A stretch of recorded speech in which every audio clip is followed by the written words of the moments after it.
Al-Quran ini, ingat, bukan sekedar kitab bacaan. Dasar wahyu yang diturunkan dari Al-Quran ini adalah berupa kurikulum kehidupan. Ingat itu ya.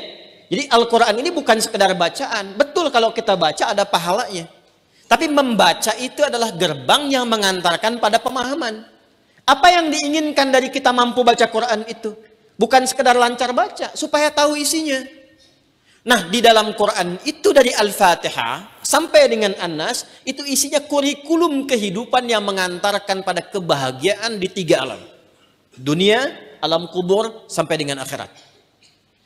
Semua kurikulum ini yang mengantarkan pada kebahagiaan tadi, itu bahasa Al-Qurannya disebut dengan hudan namanya.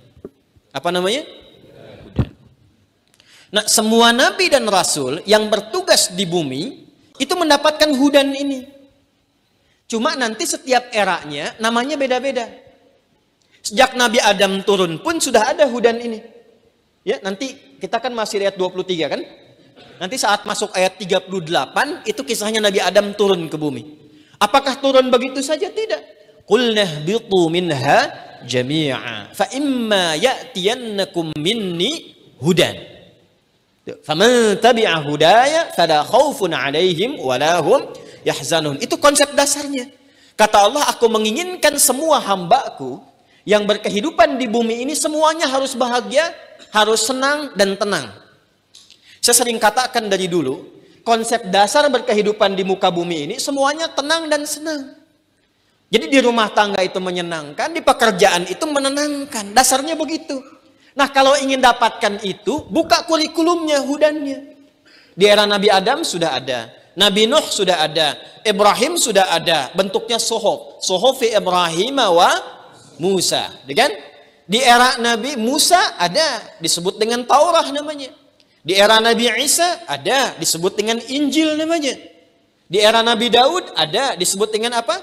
Zabur namanya. Itu untuk umatnya yang berkehidupan pada masa itu.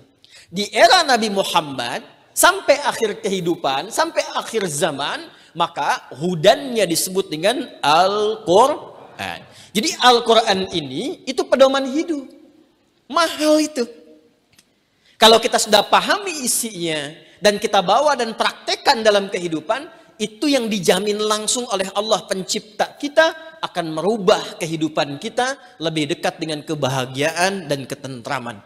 Dan itu yang dibuktikan lewat sejarah, merubah umat jahiliyah menjadi khairu ummah. Dan merubah mereka bukan sekedar khairu ummah dalam arti akhlak, tapi berpengetahuan, punya peradaban, dibawa ke setiap tempat pun jadi maju. Itulah Quran. Nah, ini yang ingin kita sadarkan kembali pada umat di masa kini. Bangkit, kembali ke Quran. Kembali itu ya mulai dengan gerbangnya bisa baca dengan benar. Setelah itu pahami isinya. Dan praktekkan setiap ayat Quran itu di setiap aktivitas yang mengiringi kehidupan kita. Jaminannya sudah ada kok. Itu anak-anak timnas usia 16 itu, ya, yang baca Quran itu, yang ke masjid dengan disiplin itu juara kok. Ya. Tapi jangan dipotong sampai sini kalimatnya. Terjadi olok-olokan gitu kan. Ya, tapi kita nggak bisa pisahkan. Ya, nggak bisa kita pisahkan. Buktinya mereka disiplin sholat kan.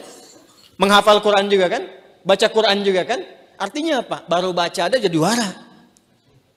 Apalagi paham isinya gitu kan. Anda baca aja udah tenang, apalagi paham dan diamalkan. Itu poinnya. Sebagai kurikulum hidup, tolong tanamkan nih baik-baik.